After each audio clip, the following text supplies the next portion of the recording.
Good morning बच्चों। आज हम आपका हिंदी व्याकरण में पाठ 11 पढ़ेंगे, है ना। यदि मैं आपको पहले ऐसे बोलूं कि लड़की, लड़कियां, है ना, लड़का, लड़के, है ना, पुस्तक, पुस्तकें, तो ये क्या चीज़ें हैं? आपको आया कुछ समझ में? क्या बोलना चाह रही हूँ मैं, है ना? क्या है? बच्चा, बच्चे, है ना, आया। नदी, नदियाँ, है ना, कुर्सी, कुर्सियाँ, आया। ये क्या है? आपका वचन है ना। तो हम क्या है ये बोला मैंने अब तक, है ना, एक लड़का, फिर अनेक लड़के हो गए, है ना, फिर पुस्तक बोला, एक पुस्तक, अनेक पुस्तक। तो ये क्या है? आपका वचन का रूप है ना। किसी शब्द के जिस रूप से उसकी संख्या मतलब एक या अनेक का बोध होता है उसे हम वचन कहते हैं, है ना। क्या बोला मैंने? किसी शब्द के जिस रूप से, किसी शब्द मीन्स आपका संज्ञा, है ना, किसी शब्द के जिस रूप से उसकी संख्या का एक या अनेक होने का बोध होता है उसे हम क्या कहते हैं? वचन कहते हैं, है ना। जैसे मैंने बोला लड़की, लड़कियां, है ना, लड़के, लड़का, लड़के, है ना, कविता, कविताएं, नदी, नदियां। आ गया ना समझ में? एक या अनेक होने का बोध होता है उसे हम क्या कहते हैं? वचन कहते हैं। फिर आपका है वचन के भेद, है ना। वचन के भेद, हिंदी में वचन दो प्रकार के होते हैं। आप लोग फर्स्ट सेकंड थर्ड से पढ़ते आ रहे हैं ना, तो आपको पता होना चाहिए कि वचन के दो प्रकार होते हैं, एक वचन और बहुवचन। ठीक है ना। आगे समझ में? एक वचन, है ना, किसे कहते हैं? एक वचन शब्द के जिस रूप से एक वस्तु, पदार्थ या व्यक्ति का बोध होता है, मतलब किसी भी एक वस्तु का, एक पदार्थ का या एक व्यक्ति का बोध होता है उसे हम क्या कहते हैं? एक वचन कहते हैं, है ना। लड़का, नदी, पुस्तक आदि, है ना, ये इनसे क्या पता चल रहा है? एक एक का, एक लड़का है, एक नदी है, एक पुस्तक, है ना। एक शब्द के जिस रूप से एक वस्तु या पदार्थ या व्यक्ति का बोध होता है उसे हम क्या कहते हैं?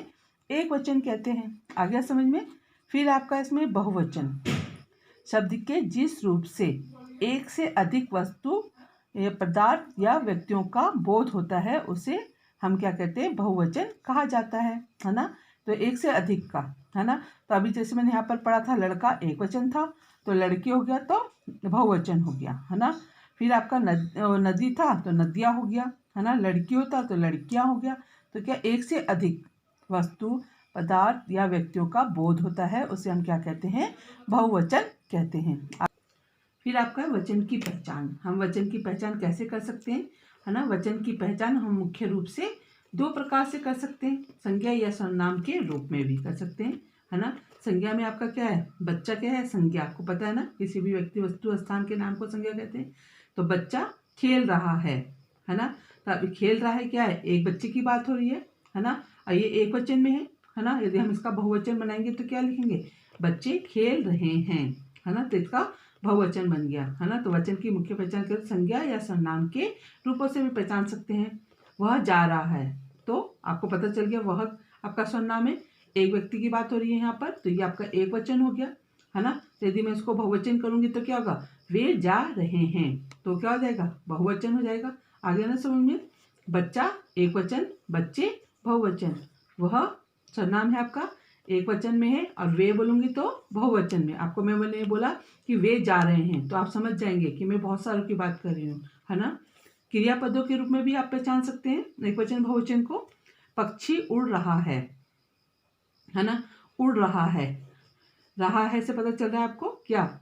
ये आपकी क्रिया है ना, रहा है, तो इससे पता चल रहा है आपका कि क्या है? ये एक वचन है ना। यदि मैं इसको इसी पक्षी उड़ रहे हैं तो क्या होगा? रहे हैं, तो बहुवचन में हो जाएगा, है ना। मजदूर काम कर रहा है, इससे कर रहा है से भी पता चल रहा है कि एक वचन है ना। यदि मैं लिखती हूँ कि मजदूर काम कर रहे हैं तो हैं, अब ये हमेशा याद रखना कि बहुवचन जब होता है आपका, ये एक वचन होता है तो है होता है, और बहुवचन होता है तो इसमें हमेशा बिंदी लगती है यहाँ पर ह पे, है ना, तो हैं हो जाता है। तो इसको अब हमेशा याद रखना कि एक वचन में बिंदी नहीं आती है ह पे, लेकिन बहुवचन में हैं हो जाता है। तो इसको आप याद रखेंगे तो उससे आपको पता चल जाएगा कि ये बहुवचन है। ठीक है।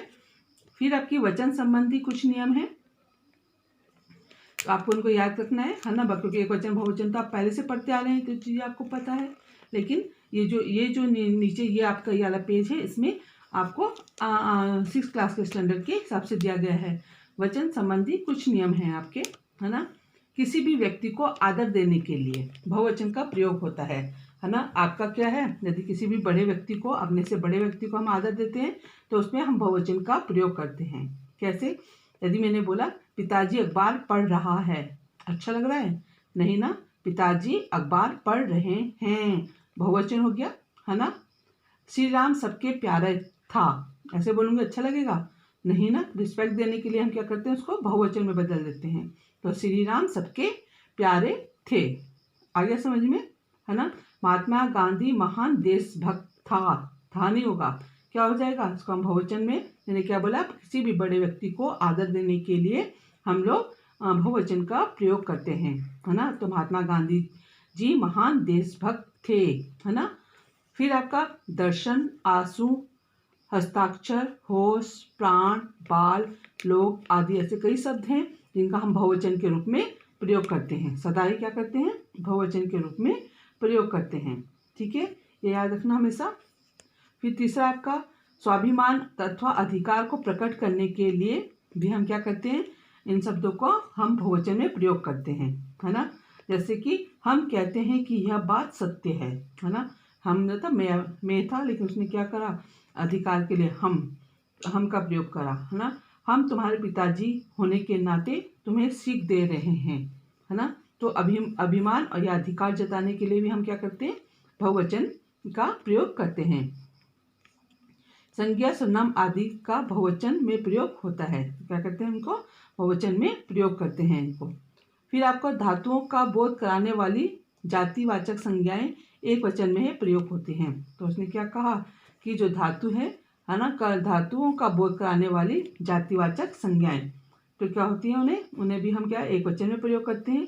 लोहा मजबूत होता है, सोना बहुमूल्य होता है, इनको हमें एक वचन में प्रयोग करते हैं। फिर एक वचन से बहुवचन बनाने के आपके नियम है इसमें, है ना।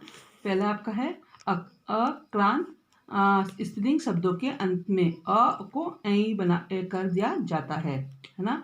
तो क्या है आपका, जैसे बात बातें, रात रातें, पुस्तक पुस्तकें ना। जो मैंने बोला था जैसे नाक से हवा आती है तो आपका क्या है, ए रातें, है ना।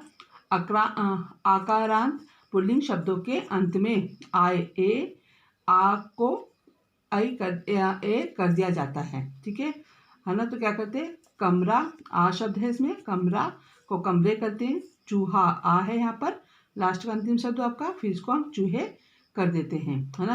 आकारांत स्त्रीलिंग शब्दों के अंतिम आ के स्थान पर आए लगा दिया देते हैं, है ना, ए लगा देते हैं। जैसे माता माताएं, माला मालाएं, है ना, ए लगा देते हैं।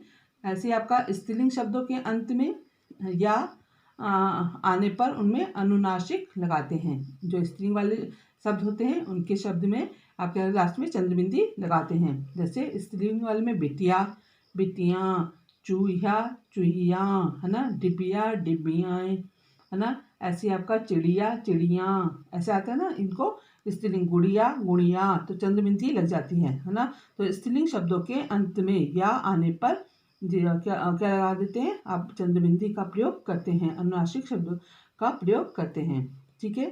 और बड़ी ई को छोटी ई में बदलकर, बड़ी ई को छोटी ई में बदलकर, है ना। जैसे सखी सखियाँ, ये हमेशा याद रखना कि इनको हम लोग क्या करते हैं कि आपका जो ये है छोटी वाला, है ना, बड़ी ई को हम लोग छोटी में बदल देते हैं, सखी सखियाँ, है ना। बहुत से बच्चे बहुत गलत लिखते हैं, जब बहुवचन बनाते हैं इसको तो हम हमेशा इसको छोटी में बदल देते हैं। कटोरी कटोरियाँ, है ना, ऐसे आपके शब्द हो जाते हैं, ठीक है, याद आ गया आपको, है ना। जैसे रानी रानियाँ, ठीक है। फिर आपका कुछ शब्दों में वृंद, दल, गण, जन, लोग आदि शब्दों का जोड़कर हम बहुवचन बनाते हैं, है ना। जैसे विद्यार्थी गण, अमीर लोग, है ना, आपका अध्यापक वृंद, है ना, आपका आप लोग, है ना, टिड्डी दल, ऐसे कई शब्द हैं जो इनको हम इन शब्दों को जोड़कर बहुवचन में बदल देते हैं, ठीक है। अब इन नियमों को पढ़ना अच्छी तरह से, आप अपनी और कॉपी में जो मैंने आपको कार्यपत्रक दिया है उसको अच्छे से अपने अभ्यास प्रश्न को अपनी कॉपी में करना। धन्यवाद।